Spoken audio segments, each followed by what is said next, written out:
ಒಂದು ಸುಲಭವಾಗಿ ಮಾನ್ಯ ನಮ್ಮ CM ಅವರಿಗೆ ಮುಖ್ಯವಾಗಿ ಅಲ್ಲಿ ಡೆಲ್ಲಿ ಒಳಗಡೆ ಇರುವಂಥ CIT ಸ್ಟೇಟ್ ಸೆಕ್ರೆಟರಿ ಅಲ್ಲಿ ಅರೆಸ್ಟ್ ಮಾಡಿದ್ರು ಪೊಲೀಸ್. ಈ ಗುತ್ತಿಗೆ ಪದ್ಧತಿ ನಾಶ ಆಗಬೇಕು, ಕನಿಷ್ಠ ಕೂಲಿ ಬೇಕು ಅಂತ. ಈ ಕನಿಷ್ಠ ಕೂಲಿ ಕೊಡೋದ್ರ ಸಲುವಾಗಿಯೇ ಅಲ್ಲಿ ಹೋರಾಟ ನಡೀತಾ ಇದೆ. ಆ ಹೋರಾಟ ಮಾಡುವಂಥ ಸಂದರ್ಭದಲ್ಲಿ ನಮ್ಮ ಮುಖಂಡರುಗಳನ್ನೆಲ್ಲ ಅರೆಸ್ಟ್ ಮಾಡಿ ಎಲ್ಲಿಟ್ಟಿದ್ದಾರೆ ಅಂತ ಗೊತ್ತಿಲ್ಲ. ಅದು ಅಲ್ಲದೆ ಮತ್ತು ಜಡ್ಜ್ ಮನೆ ಮುಂದೆ ಹೋರಾಟ ನಡೆಸ್ತಾ ಇದ್ದಾರೆ ಡೆಲ್ಲಿ ಒಳಗೆ. ನಮ್ಮ CPM ಪಾರ್ಟಿಯ ಪಾಲಿಕೆಗಳ ಸದಸ್ಯರು ಮತ್ತು ಆಲ್ ಇಂಡಿಯಾ ಸೆಕ್ರೆಟರಿ ಹೋರಾಟ ನಡೆಸ್ತಾ ಇದ್ದಾರೆ. ಅಲ್ಲಿರುವಂಥ CIT all India state president state ಸೆಕ್ರೆಟರಿಗಳನ್ನ ಕಿಡ್ನಾಪ್ ಮಾಡಿದ್ರು. ಬಟ್ ಎಲ್ಲಿಟ್ಟಿರೋದು ಅಂತ ಗೊತ್ತಿಲ್ಲ. ಹಾಗಾಗಿ ನಮ್ಮಲ್ಲಿ ಇಡೀ ದೇಶದಲ್ಲಿ ಕನಿಷ್ಠ ಕೂಲಿಗಾಗಿ ಹೋರಾಟ ನಡೆಸ್ತಾ ಇದೆ. ಅಲ್ಲಿ ರಾಹುಲ್ ಗಾಂಧಿ ಅವರಿಗೆ ಬೆಂಬಲ ಕೊಟ್ಟು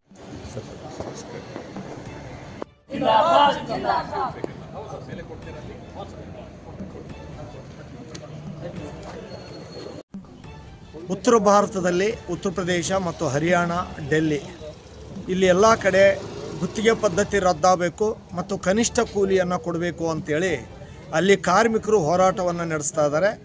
9ನೇ ತಾರೀಕು ಏಪ್ರಿಲ್ 9ಕ್ಕೆ ಅವರು ಹೋರಾಟ ಪ್ರಾರಂಭ ಮಾಡಿದ್ದಾರೆ. ಬಟ್ ಅಲ್ಲಿ ಭಾರಿ ದೊಡ್ಡ ರೀತಿಯಲ್ಲಿ ಚಳುವಳಿಗೆ ಇಳಿದಿದ್ದಾರೆ. ಸುಮಾರು 50,000 ಜನ ಮೇಲ್ಪಟ್ಟು ಅಲ್ಲಿ ಹೋರಾಟಕೊಂಡಿದ್ದಾರೆ. ಅಲ್ಲಿ ಹೋರಾಟಕೊಂಡಂಥವ್ರ ಮೇಲೆ ಅಲ್ಲಿಯ ಉತ್ತರ ಪ್ರದೇಶ ಸರ್ಕಾರ ಮತ್ತು ಹರಿಯಾಣದ ಸರ್ಕಾರ ಅವರು ಕಾರ್ಮಿಕರ ಮೇಲೆ ದಾಳಿ ಮಾಡಿದ್ದಾರೆ, ಲಾಠಿ ಚಾರ್ಜ್ ಮಾಡಿದ್ದಾರೆ ಮತ್ತು ಸುಮಾರು ಜನರನ್ನು ಬಂಧಿಸಿದ್ದಾರೆ. ಆ ಕನಿಷ್ಠ ಕೂಲಿಗೋಸ್ಕರ ಹೋರಾಟ ನಡೀತಿದೆ. ಯಾಕಂತ ಹೇಳಿದ್ರೆ ಇವತ್ತು ಕೇಂದ್ರ ಸರ್ಕಾರ ದಿನನಿತ್ಯ ಬೆಲೆ ಏರಿಕೆಯನ್ನು ಮಾಡ್ತಾ ಇದ್ದಾರೆ. ಆ ಬೆಲೆ ಏರಿಕೆಗೆ ತಕ್ಕಂಗೆ ಅಲ್ಲಿ ಕಾರ್ಮಿಕರಿಗೆ ಕೇವಲ 10,000 12,000 ವೇತನವನ್ನು ಕೊಡ್ತಾ ಇದ್ದಾರೆ.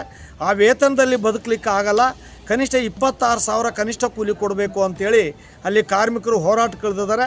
ಆ ಹೋರಾಟವನ್ನು ಹತ್ತಿಕ್ಕಲಿಕ್ಕೆ ಅಲ್ಲಿ ಸರ್ಕಾರ ಪೊಲೀಸರ ಮುಖಾಂತರ ದಾಳಿಗಳನ್ನು ನಡೆಸ್ತಾ ಇದ್ದಾರೆ. ಅದನ್ನು ಖಂಡಿಸಿ ನಮ್ಮ CIT ಅಖಿಲ ಭಾರತ ಸಮಿತಿ ಹೋರಾಟವನ್ನು ನಡೆಸ್ತಾ ಇದ್ದಾರೆ. ಗುತ್ತಿಗೆ ಪದ್ಧತಿ ರದ್ದಾಗಬೇಕು ಮತ್ತು ಕನಿಷ್ಠ ವೇತನ 31,000 ಪ್ರತಿಯೊಬ್ಬ ಕಾರ್ಮಿಕರಿಗೂ ಕೊಡಬೇಕು ಅಂತೇಳಿ ಇವತ್ತು ನಾವು ಆ ಹೋರಾಟವನ್ನು ನಡೆಸ್ತಾ ಇದ್ದಾರೆ.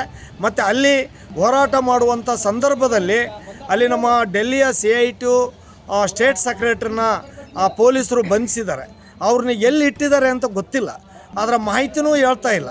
ಹಂಗಾಗಿ ಇವತ್ತು CIT ಮುಖಂಡರುಗಳನ್ನ ಅರೆಸ್ಟ್ ಮಾಡಿ ಗೊತ್ತಾಗಲಾರ್ದಂಥ ಪ್ಲೇಸ್ಗೆ ಹೋಗಿ ಇಡ್ತಾ ಇದ್ದಾರೆ ಮತ್ತು ಅವ್ರ ಮೇಲೆ ದಾಳಿಗಳನ್ನ ಮಾಡ್ತಾ ಇದ್ದಾರೆ.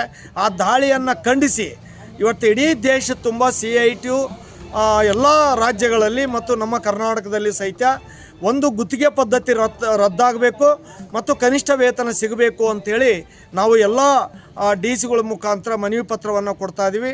ಮತ್ತು ಅದೇ ಸಂದರ್ಭದಲ್ಲಿ ಅಲ್ಲಿ ನಡೆದಂಥ ನೋಯ್ಡಾದಲ್ಲಿ ನಡೆದಂಥ ಹೋರಾಟದಲ್ಲಿ ನಮ್ಮ ದೇಶದ ವಿರೋಧ ಪಕ್ಷದ ನಾಯಕ ರಾಹುಲ್ ಗಾಂಧಿ ಅವರು ಹೋಗಿ ಅಲ್ಲಿ ಹೋರಾಟಕ್ಕೆ ಬೆಂಬಲ ಕೊಟ್ಟು ಮಾತಾಡಿ ಬಂದಿದ್ದಾರೆ, ನಿಮ್ಮ ಜೊತೆ ಇರ್ತೀವಿ ಅಂತ ಹೇಳಿದ್ದಾರೆ. ಆದರೆ ಅವ್ರು ಕೇಳ್ತಾ ಇರೋದು ಕಾರ್ಮಿಕರು ಕನಿಷ್ಠ ವೇತನ. ಅವ್ರದ್ದೇ ಆದಂಥ ಸರ್ಕಾರ ಕರ್ನಾಟಕದಲ್ಲಿ ಸಿದ್ದರಾಮಯ್ಯ ಅವರ ನೇತೃತ್ವದಲ್ಲಿ ಸರ್ಕಾರ ಇದೆ. ಇಲ್ಲಿ ಕನಿಷ್ಠ ವೇತನ ಕೊಡ್ರಿ ಅಂತೇಳಿ ನಾವು 3 ವರ್ಷದಿಂದ ಹೋರಾಟ ಮಾಡ್ತಾ ಇದ್ದೀವಿ. ಮೊನ್ನೆ 16ನೇ ತಾರೀಕು ಕರ್ನಾಟಕ ತುಂಬ ಗ್ರಾಮ ಪಂಚಾಯಿತಿ ನೌಕರರು ಕನಿಷ್ಠ ವೇತನಕ್ಕಾಗಿ ಹೋರಾಟ ನಡೆಸಿದ್ದಾರೆ. ಆದರೆ ಅದೇ ಸರ್ಕಾರ ಅಲ್ಲಿ ಒಂದು ಕಡೆ ಬೆಂಬಲ ಕೊಡ್ತಾರೆ, ಆದರೆ ಇಲ್ಲಿ ಮಾತ್ರ ಕನಿಷ್ಠ ವೇತನ ಜಾರಿ ಮಾಡ್ತಾ ಇಲ್ಲ. ಕನಿಷ್ಠ ವೇತನ ತಕ್ಷಣಕ್ಕೆ ಕರ್ನಾಟಕದಲ್ಲಿ ಕೂಡ ಎಲ್ಲ ಕಾರ್ಮಿಕರಿಗೂ ಕನಿಷ್ಠ ವೇತನ ಕೊಡಬೇಕು ಮತ್ತು ಗುತ್ತಿಗೆ ಪದ್ಧತಿ ರದ್ದು ಆಗಬೇಕು ಅಂತೇಳಿ ಇವತ್ತು ಎಲ್ಲ DC ಮುಖಾಂತರ ಮನವಿ ಪತ್ರವನ್ನು ಕೊಡ್ತಾ ಇದ್ದೀವಿ. ಅದರ ಭಾಗವಾಗಿ ವಿಜಯಪುರ ಜಿಲ್ಲೆಯಿಂದ CIT ಜಿಲ್ಲಾ ಮುಖಂಡರುಗಳೆಲ್ಲ ಸೇರಿ DC ಅವರಿಗೆ ಮನವಿ ಪತ್ರವನ್ನು ಕೊಟ್ಟಿದ್ದೀವಿ. RS Basavaraj, CIT state vice president.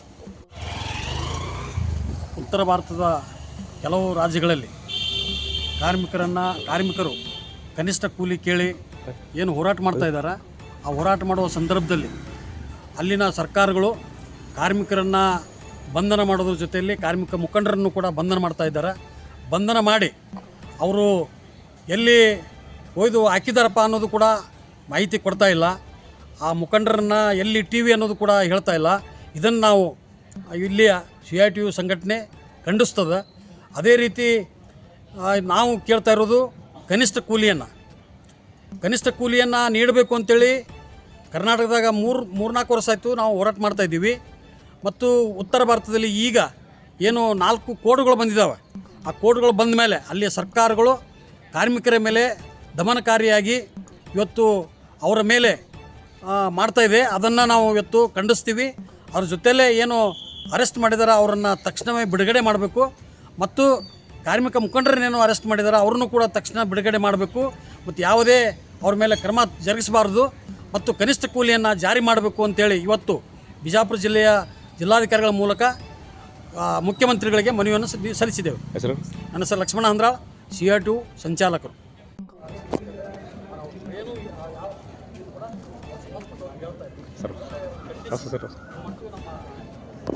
ಒಂದು ಸುಲಭವಾಗಿ ಮಾನ್ಯ ನಮ್ಮ CM ಅವರು ಮುಖ್ಯವಾಗಿ ಅಲ್ಲಿ ಡೆಲ್ಲಿ ಒಳಗಡೆ ಇರುವಂಥ CID ಸ್ಟೇಟ್ ಸೆಕ್ರೆಟರಿ ಅಲ್ಲಿ ಅರೆಸ್ಟ್ ಮಾಡಿದ್ದಾರೆ ಪೊಲೀಸ್. ಈ ಗುತ್ತಿಗೆ ಪದ್ಧತಿ ನಾಶ ಆಗಬೇಕು, ಕನಿಷ್ಠ ಕೂಲಿ ಬೇಕು. ಈ ಕನಿಷ್ಠ ಕೂಲಿ ಕೊಡೋ ಸಲುವಾಗಿಯೇ ಅಲ್ಲಿ ಹೋರಾಟ ನಡೀತಾ ಇದೆ. ಆ ಹೋರಾಟ ಮಾಡುವಂಥ ಸಂದರ್ಭದಲ್ಲಿ ನಮ್ಮ ಮುಖಂಡರುಗಳನ್ನೆಲ್ಲ ಅರೆಸ್ಟ್ ಮಾಡಿ ಎಲ್ಲಿಟ್ಟಿದ್ದಾರೆ ಅಂತ ಗೊತ್ತಿಲ್ಲ. ಅದು ಅಲ್ಲದೆ ಮತ್ತು ಜಡ್ಜ್ ಮನೆ ಮುಂದೆ ಹೋರಾಟ ನಡೆಸ್ತಾ ಇದ್ದಾರೆ ಡೆಲ್ಲಿ ಒಳಗೆ. ನಮ್ಮ CPM ಪಾರ್ಟಿಯ